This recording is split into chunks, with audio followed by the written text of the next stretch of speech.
검붉은 수트, 곤충을 모티브로 한 슈퍼히어로,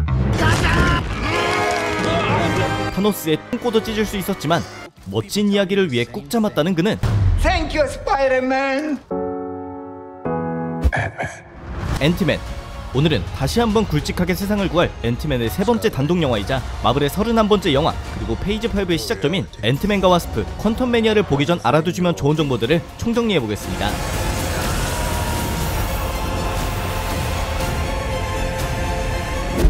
MCU에서 활약한 지 벌써 8년이나 된 앤트맨의 지난 날들을 돌이켜보면 좀도둑에서 시작된 그의 이야기는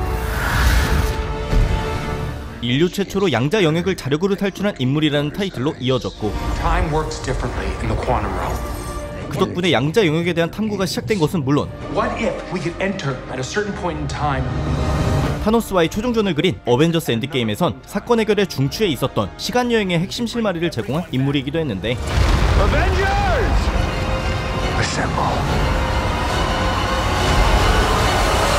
마블의 대표인 케빈 파이기는 이런 중대한 역할들을 맡아온 앤트맨이었기에 사활을 걸고 있는 페이지 5의 시작점도 그의 손에 맡긴 것이라고 밝히며 시작은 미비했으나 끝은 창대하다라는 말이 참 잘 어울리는 영웅이라고 할 수 있습니다. 땡큐 앤트맨. 사실 앤트맨과 와스프 퀀텀 매니아도 영웅과 악당의 대결이 표면적인 이야기이지만 핵심은 왜 싸우냐 라는 것입니다. 일단 양자 영역 속에 거대한 왕국을 세워놓은 정복자 캉이 이번 영화의 주요한 악당인데, 원작에선 타노스도 1초 만에 제거했던 악당으로 페이지 5의 시작점인데도 끝판왕급 악당이 나타났다고 보시면 될 것 같습니다. 그럼 시공간도 지배할 정도의 강한 악당이 도대체 왜 예고편 속에서 앤트맨과 거래하려 하느냐? 이에 대해선 잡지사 엠파이어와의 인터뷰에서 케빈 파이기가 남긴 대답: 캉은 강한 녀석입니다. 하지만 이번 영화 속 그는 힘을 되찾아야 하는 상황이죠. 그의 비행선과 장비는 그를 어떠한 장소와 시간대로도 데려다 줄 수 있지만 그러기 위해선 피입자가 필요한 상황입니다. 으로 굉장한 힌트를 얻을 수 있었는데, 마치 어벤져스 엔드게임에서 아이언맨이 타임머신을 개발하긴 했지만 그럼에도 피입자가 꼭 필요했던 것처럼 캉도 피입자가 있어야만 시공간 이동을 할 수 있다는 것입니다. 하지만 이해할 수 없는 부분은 피입자는 오직 행크핀 박사만 제작할 수 있는 초희귀 액체로 앤트맨인 스칼랭은 그에게 공급받아 사용할 뿐인데 왜 굳이 캉이 행크핀 박사가 아닌 스캇에게 부탁을 했냐는 것으로 그 정답은 영화 속에서 확인해봐야 될 것 같습니다.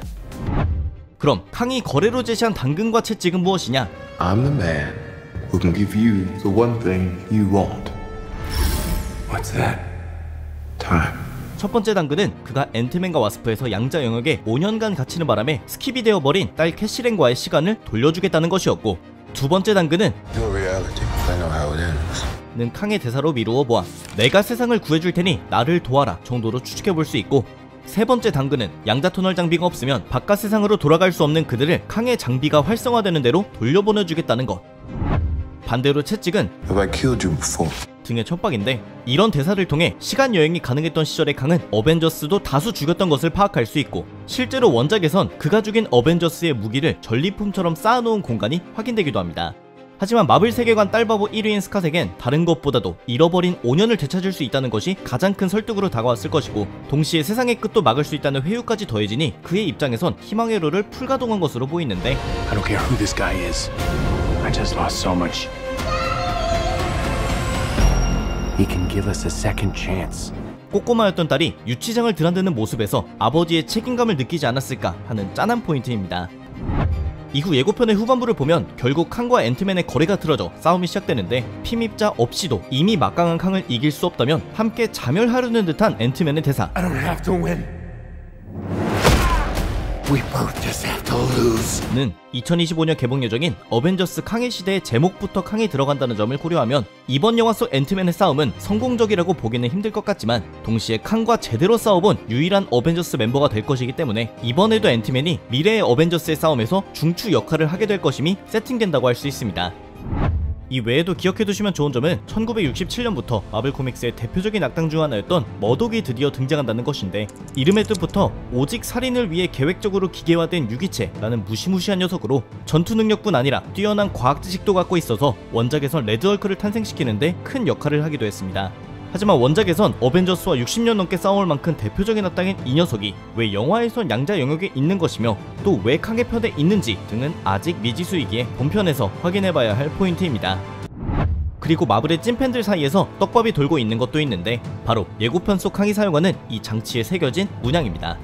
우리는 이 문양과 유사한 것들을 샹치가 사용하는 텐닝즈, 그리고 미즈 마블이 사용하는 뱅글에서 확인할 수 있었는데, 텐닝즈의 경우 자체적으로 엄청난 힘을 가졌을 뿐 아니라 사용자의 노화를 멈춰준다는 점, 뱅글의 경우에도 특이한 힘을 발산하고 시공간 이동의 힘을 가졌다는 점이 확인되었는데, 특히 샹치와 텐닝즈의 전설 쿠키 영상에서 웡, 헐크, 그리고 캡틴 마블의 분석에 따르면 이는 지구의 물질도 그렇다고 외계의 기술도 아니라고 판명되었기에 캉과 연관된 것들이라 추측할 수 있으며 점점 마블 시네마틱 유니버스 곳곳에서 나타나고 있기에 기억해두시면 좋을 것 같습니다.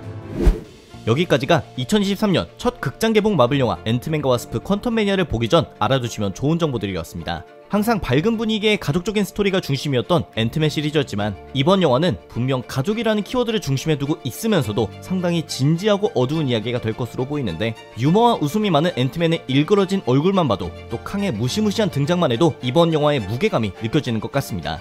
5년 만에 돌아오는 앤트맨과 와스프 퀀텀매니아는 2월 15일 개봉을 앞두고 있고, 무한하고 거대한 양자 영역의 스케일을 극장에서 꼭 느껴보시기 바랍니다. 오늘의 영상은 여기까지였습니다. 재밌게 보셨다면 추천과 댓글 그리고 구독도 부탁드립니다. 감사합니다. 지금까지 삐맨이었습니다.